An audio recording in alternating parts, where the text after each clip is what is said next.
kullu amali bani Adam lah. Tiap-tiap amal anak Adam itu untuknya kecuali puasa. Kecuali puasa. Fa innahu li wa ana ajzabi. Sesungguhnya puasa itu untukku kata Allah, dan wa ana ajzabi, dan saya akan membalas puasanya untuknya tersebut. Hadirin yang dimuliakan oleh Allah, maka pemahaman hadis ini di dalam Ramadan bahkan juga di luar Ramadan.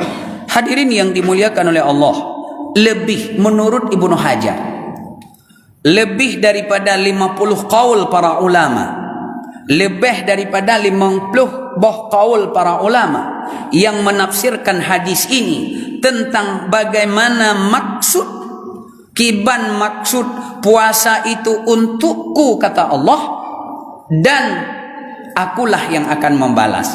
Apakah Allah mengambil faedah atau Allah mengambil hikmah, atau bagaimana maksud Allah mengatakan puasa itu untukku?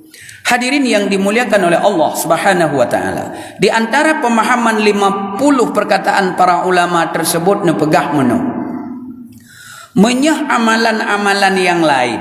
Kalau amalan-amalan lain langsung tertulis 7, 1 dibalas 7, atau 1 dibalas 10, bahkan 70, bahkan 700. Sementara yang namanya puasa nyo di dalam rahasia Allah Subhanahu wa taala, lam rahasia Allah. Tidak malaikat pun hana yang tahu tentang seberapa banyak puasa tersebut, pahala diberikan oleh Allah Subhanahu wa taala. Hadirin yang dimuliakan oleh Allah Subhanahu wa taala, ini di antara sebahagian qaul para ulama nepegah tentang puasa. Hadirin yang dimuliakan oleh Allah, dan di antaranya lain lagi oleh para ulama menyebutkan yang bahwa maksud puasa itu untukku dan akulah yang akan membalasnya. Ada sebahagian ulama mengatakan yang bahwa ada yang namanya ibadah zalim. Ibadah zalim. Kiban geukeun ibadah zalim, kalau kita umpamakan seseorang zalim itu dia menempatkan sesuatu bukan pada tempatnya. Ulangi, menyatabuh makna zalim adalah peduk sesuatu bukan pada tempatnya. Orang yang melaksanakan ibadah, umpamanya salat, nyokutumayang, apabila dia sedang salat tidak khusyuk, tidak tawadhu, makna tawadhu meletakkan sesuatu itu pada tempatnya, berarti ibadah orangnya ibadah zalim. Apabila seseorang lagi sedang salat, maka pikiran goknyan ken dalam salat, pikiran urungnya hana khusyuk, hana tawadhu, gekeun ibadah zalim. Kenapa zalim? Tubuhnya di sini tapi pikirannya bukan untuk Allah. Dia tidak memperdengarkan kepada Allah, dia tidak memperlihatkan kepada Allah, dia tidak semua yang dia lakukan itu karena Allah Subhanahu wa taala, maka nepegah ibadahnya ibadah zalim. Nyan ku ibadah zalim.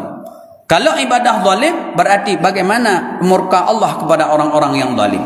Maka ibadah orang-orang yang zalim jelaslah kepegah, apakah itu puasa, apakah itu sedekah, maka tidak ada pahala di sisi Allah Subhanahu wa taala kalau itu yang namanya ibadah zalim, sebab menempatkan sesuatu bukan pada tempatnya. Sehingga sebahagian ulama nepegah yang bahwa kalau ibadah yang namanya ibadah zalim, menyata pegah dalam bahasa Aceh gebulit hingga hura kiamat, gurhom wateh tu hana diterima oleh Allah. Tidak diterima oleh Allah Subhanahu wa taala ibadah-ibadah orang yang karena di sana mengandung riya, sum'ah, dan bukan karena Allah. Itu namanya ibadah zalim dan akan dikembalikan untuknya. Sehingga dalam hadis ini, bagaimana dengan puasa yang zalim? Kiban dengan puasa-puasa yang dalam hadis Nabi nepegah yang bawa letat orang yang berpuasa tidak ada kehasilan daripada puasanya yang nadeh dengan gerah menteng. Menunjukkan apa? Berarti puasanya tidak diterima oleh Allah Subhanahu wa taala dari hadis tersebut. Tetapi sebahagian ulama nepegah memahami hadis ini dalam berpuasa. Walaupun kadang-kadang seseorang itu melaksanakan puasa yang ubena ibadah-ibadah yang lain kadang-kadang sia-siakan, bahkan ibadah puasa pun dia sia-siakan. Gandanya itu tidak diberikan untuknya, lipat gandanya itu tidak diberikan untuknya, tetapi ibadah puasa, pahala asal puasa itu tetap diberikan. Inilah diantara sebahagian para ulama nebuh makna lebih daripada puasa. Tetapi sebahagian ulama nebantah, tidak demikian. Kalau itu pendapat yang dhaif, kaul yang dhaif, berdasarkan hadis-hadis yang bahwa kalau ibadah-ibadah itu zalim, yang dia hanya kehasilan daripada puasanya hanya dahaga dan lapar saja, maka tidak ada dilipat gandakan pahalanya oleh Allah Subhanahu wa taala. Hadirin yang dimuliakan oleh Allah Subhanahu wa taala, bagi kita yang beriman, yang benar-benar melaksanakan ibadah karena Allah, mari Abu Tengku renungkan makna kaul yang kedua ini. Masih ada, yaitu berbeda pendapat para ulama. Manteng gederimeng puasa asal puasa, tapi tidak karunia Allah untuk orang tersebut. Inilah diantara makna wa ana ajzabi, dan akulah yang akan membalas untuknya.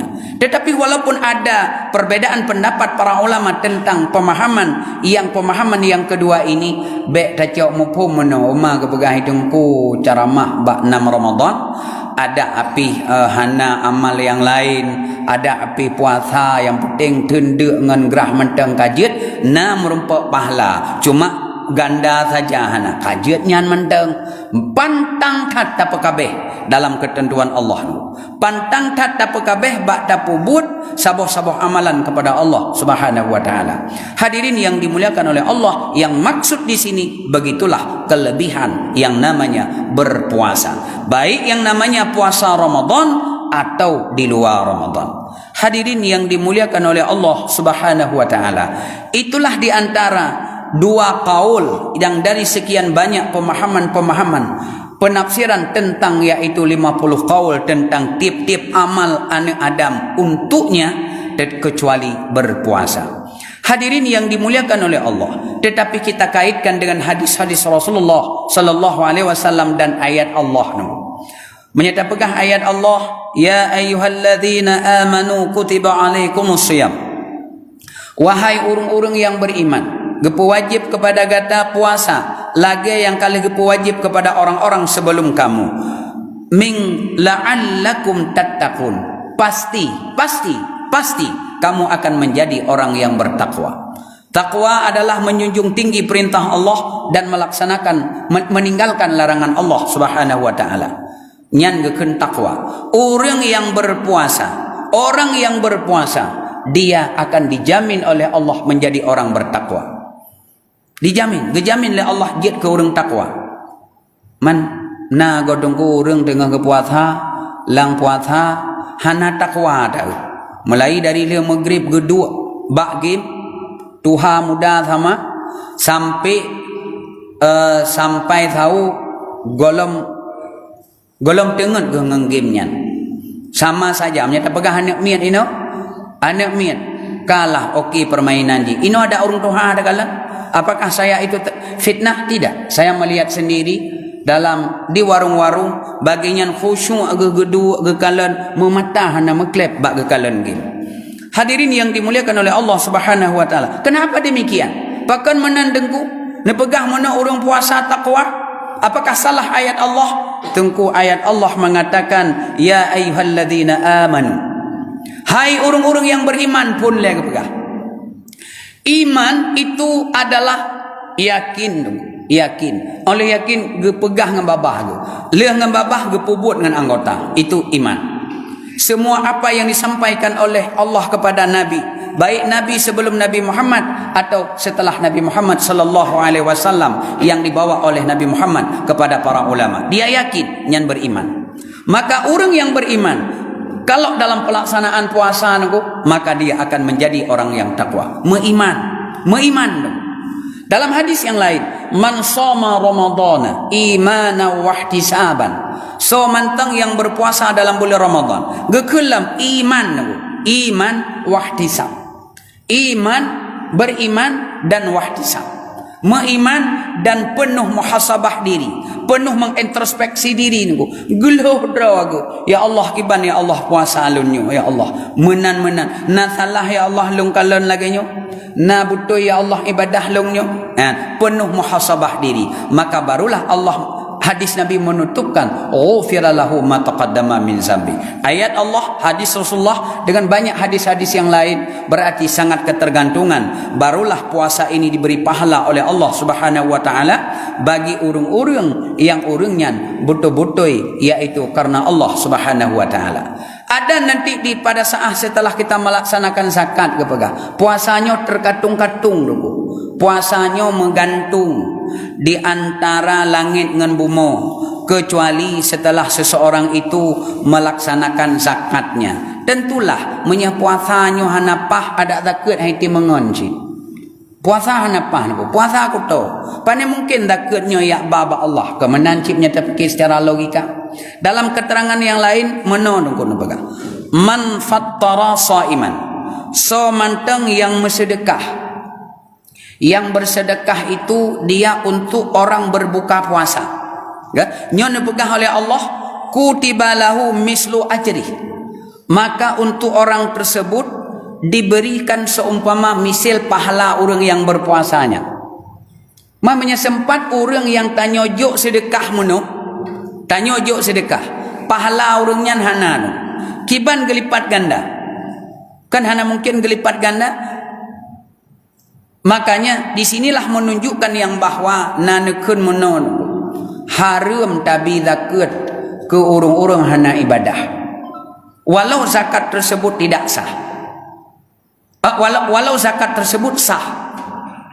Haram kita memberikan zakat kepada orang yang tidak ada ibadah walau zakat tersebut sah. Tapi habudungku sekalian, pada saat kita melihat yaitu hadis Nabi SAW yang bahwa sangat ketergantungan sedekah getanyonyo berarti gelipat ganda pahala bak orang yang terima sedekah. Setelah itu barulah pahala tersebut diberikan satu untuk orang yang memberi sedekah tersebut. Mekait tatangku ibadah orang lain dengan amal sedekah kita. Hadirin yang dimuliakan oleh Allah Subhanahu wa taala, yang pahala daripada puasa orang yang kita beri sedekah tersebut tidak sedikit pun yaitu berkurang karena Allah sudah melipat gandakan pahalanya lalu diberikan kepada orang-orang yang memberi sedekah tadi. Hadirin yang dimuliakan oleh Allah Subhanahu wa taala, maka oleh karena demikian ulun tuan mengajak kepada para jamaah sekalian, marilah lang bulan Ramadannya tapengon mandum puasanya. Kiban tapengon sembahyang terbupah. Salat fardu bubutoi nunggu. Oleh menyatakan pegat perbandingan fardu ubena fardu nunggu. Di setiap ceramah sering long sampaikan adanya nunggu. Perle ubena perle yang lumboi saat besar fadilahnya salat fardu. Sunat ubena sunat nunggu. Yang urutan nomor 1 sunat adalah salat sunat. Yang paling raya fadilah. Kemudian sunat ubena sunat dalam salat sunat yang urutan nomor 1 adalah salat sunat rawatib. Sehingga legitanya jangan tidak hanya mengejar salat sunat tarawih lalu salat sunat rawatib kita tinggalkan. Le dakalan nunggu ino salat sunat ba'da isya gukubah karena dia menunggu salat sunat tarawih. Padahal salat sunat isya ba'da isya jauh lebih besar fadilahnya dibandingkan dengan salat sunat tarawih. Kan mupum menonongku Allah hilung kaku pubut salat sunat rawatib haik ku yak pubut kedih salat sunat tarawih kan menan mupum. Tapi perlu kita ketahui yang bahwa segala sesuatu salat nah kepegah fadilah membaca Al-Quran so raya salat dengan membaca Al-Quran lebih raya fadilah salat. Baik itu salat sunat lebih-lebih salat fardu. Lebih raya faidah, lebih raya fadilah salat dengan ibadah yang lain. Maka salatlah yang urutan nomor 1, yang membawa yaitu puasa kita, yang membawa zakat kita, yang membawa haji kita, dan yang membawa ibadah-ibadah yang lain. Mudah-mudahan para hadirin dalam bulan Ramadan kita perbaiki bacaan salat, karena bacaan inilah yang didengar oleh Allah Subhanahu wa taala. Kita perbaiki gerakan kita di dalam salat, karena inilah yang dilihat oleh Allah, karena inilah yang kita berniat pada Allah Subhanahu wa taala. Mudah-mudahan sebagaimana ayat Allah mengatakan la'allakum tattaqun, pastilah kamu akan menjadi orang yang bertakwa. Inilah yang dapat saya sampaikan. Mohon maaf atas segala kekurangan, kesilapan dalam penyampaian saya. Beribu-ribu kali maaf. Wabillahi taufik wal hidayah. Assalamualaikum warahmatullahi wabarakatuh.